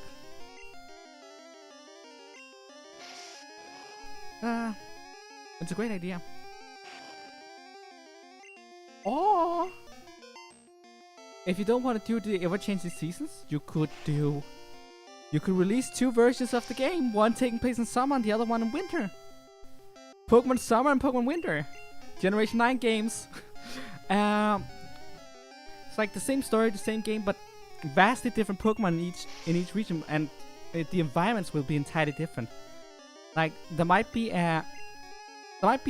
like a pond where you can dive into it in the summer game, and you can find an undersea cavern. But then in the winter version, it's frozen over, and you can walk to an area that you can't walk to in the other game. So there's things you can do with that. There's definitely things you can do with that.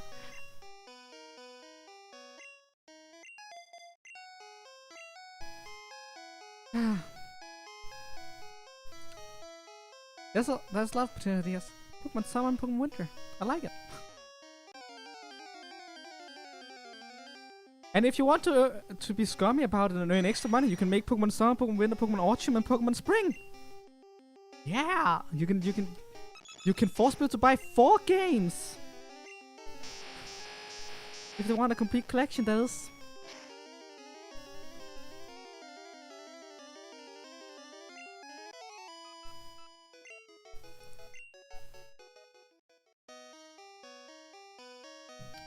Yes, no, there was a Pokemon Zelda game. What am I saying? There was a Zelda game called Oracle of Seasons and Oracle of Ages. They are 2 different games that affect each other. They are counterpart games, and if you play both of them, when you beat one of them, you get like a code that you can enter into the other one. And then the other one will have changed environment based on what happened in the previous game. And you can play them with it whichever order you like.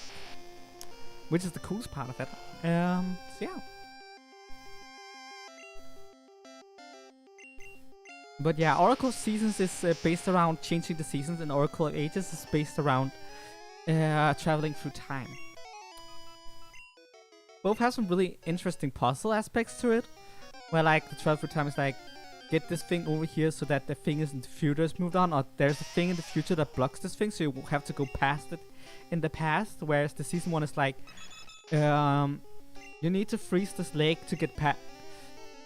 This lake is in the way, so you have to freeze it to get past, or something like Like, I don't know, you need... I can't remember any other examples, but, you know...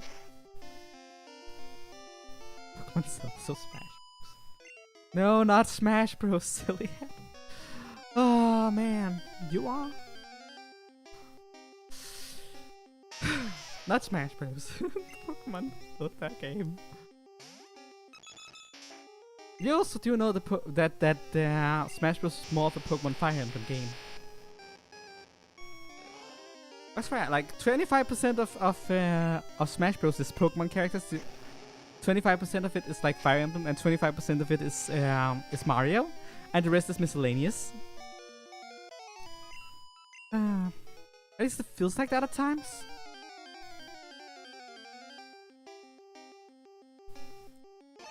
Ooh, I'm a choke.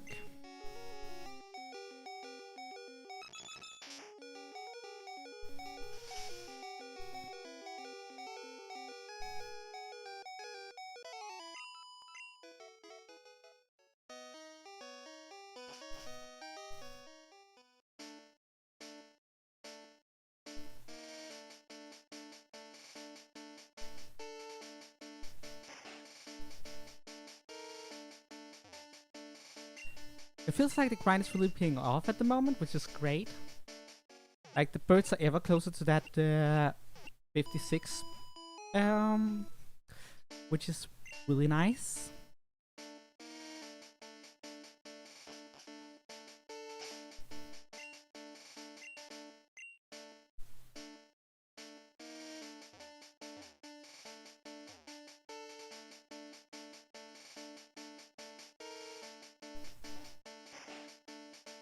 We have made progress. Actually, let's have a look at it.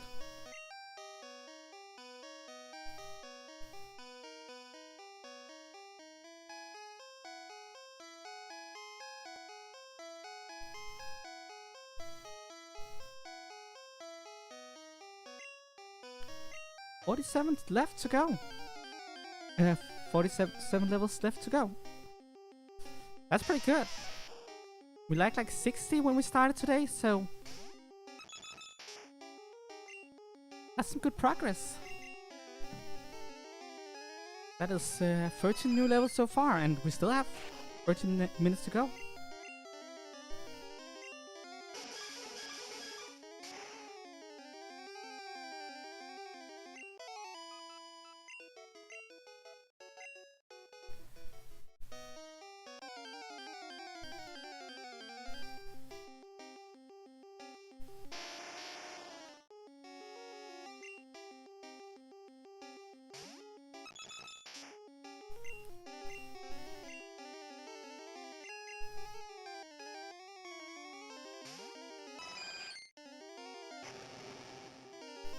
Oof, that's gonna hurt.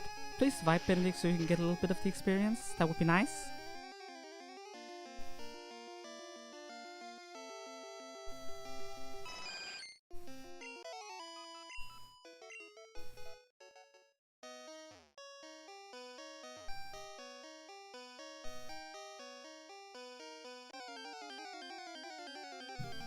Well, this is a challenge one and I want to do it right, and I don't want to waste all of my resources on a failed attempt. So I feel like I have to stick through to it. I might have done something silly like that if I hadn't been what's called in the middle of a challenge run, but in the challenge run we'll do this proper. Besides, when I'm not in the challenge run, if I'm under level, that's just more exciting.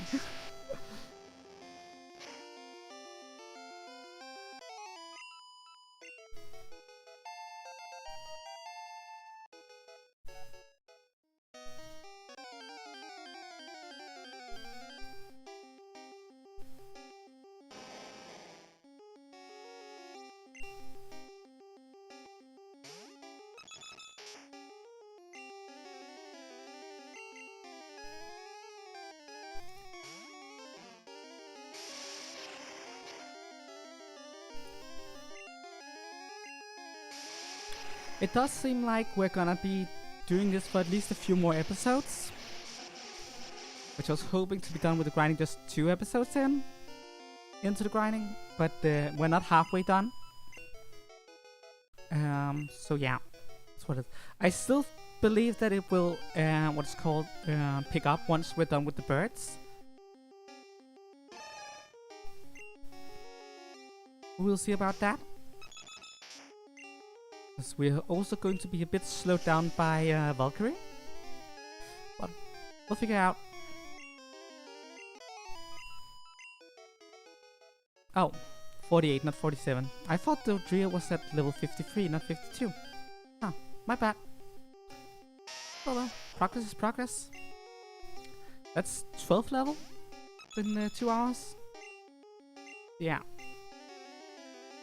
I can stand by that whole, it's gonna be at least... Probably gonna be at least 3 more sessions of grinding. Which is fine, it's fine. Luckily it won't be as much of a hassle in Generation 2, because things are a bit weirder level curve wise. I'm also not sure what to do in Generation 2. Let me have a look at it.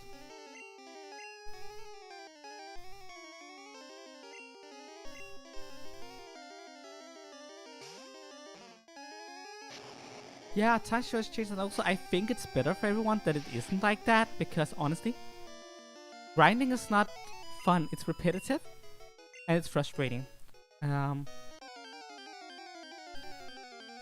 So honestly, makes me wish I wasn't doing this on official hardware, because the speed up button on emulators is a godsend for stuff like this. Not that I condone emulation at all. But I did used to use emulators when I was a kid, so I know how the old speed up button work.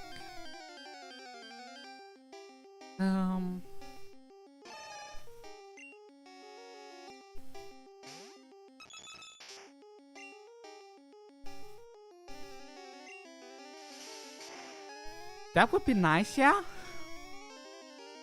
But you can't really. Yeah, looking at it, level-wise everything is pretty whack in Generation 2, especially with the gym leaders that comes after the league.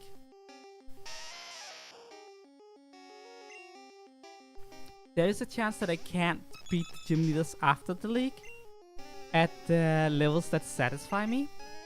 Like, I want to be at least on par with them and not like above level, because I don't like that, because I feel like that's unfair to the AI.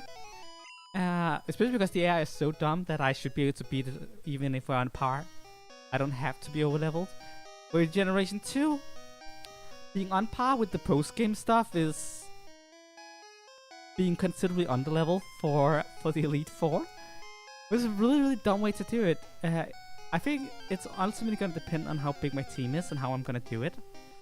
I'm also definitely gonna need to grind at around Champion Red, possibly. We'll see about that. I think I might be able to take him even though I'm under level. And because he's not the Elite Four. And the reason why I'm grinding for the Elite Four is because I know I have to take on five people in a row. That's why I need things to go relatively smoothly. In a battle against Red, I can probably take it even if we have to, like, you know, trade blows, like he loses a mon, I lose a mon, he loses a mon, something like that. I can probably still take him without problem. So I think I can better afford to be under level for something like Red than I can for the Elite Four. So yeah.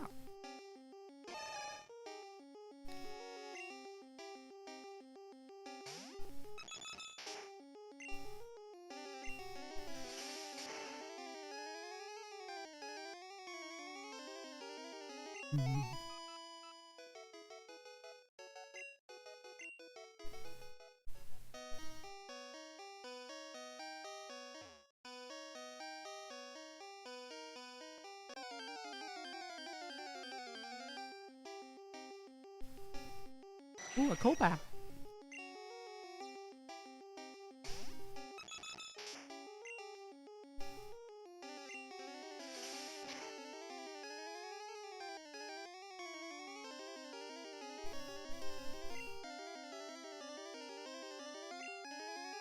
Did I say Lucemon?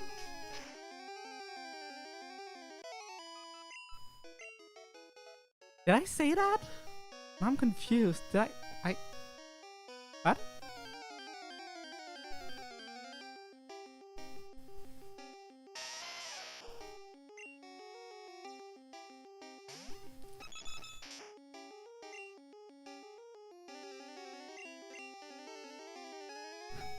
Well, I'm also looking forward to Digimon Survive. I hope Digimon will add something good soon, because we have hit a dry patch in terms of new Digimon content for a while. Would be nice to, you know, finally get our hands on Digimon Survive and see what's next. But since at this point I'm more oh, I Lucemon, they Lucemon. I'm Lucemon, he's Lucemon, everyone's Lucemon. That joke aside, I do want to see something, because I'm not even that, like, Survive is interesting for what it's worth, but I'm more interested in next Pokemon World, a Pokemon story game. So I'm waiting for Survive to come out so we can get news on the more juicy stuff. I will play Survive, it's gonna be fun. But yeah.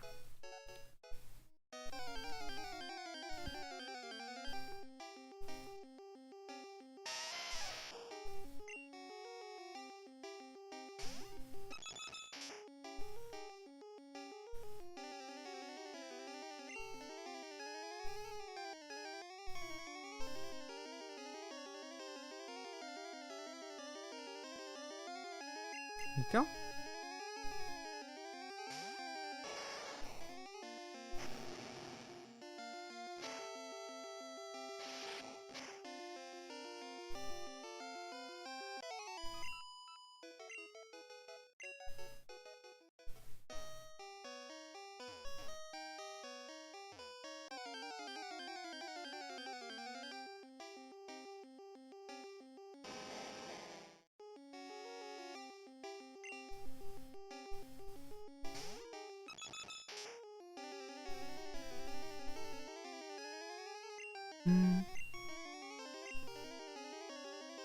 Moby, here we go.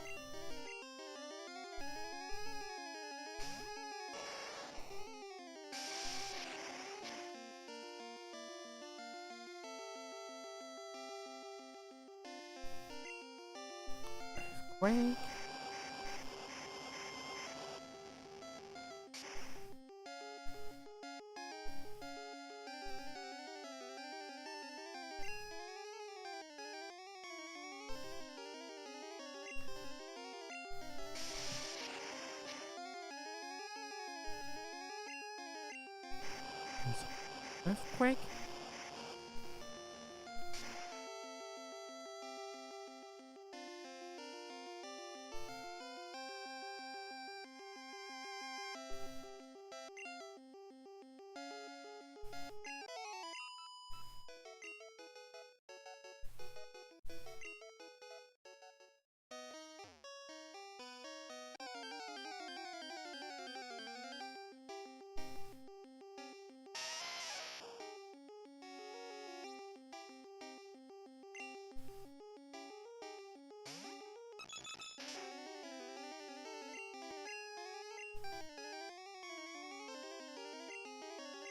Here comes Moby again.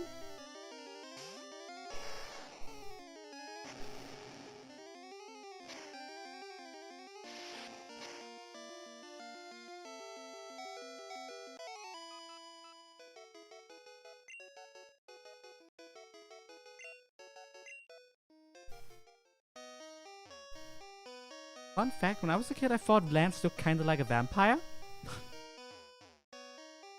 Most of my experiences with him was from the Gold and Silver era, and his sprite for the Gold and Silver era has him like holding his cape up like this with his spiky hair behind him. It definitely looks like a vampire in that one. And his small sprite, his overworld sprite, did not help it with the whole black motif and the cape.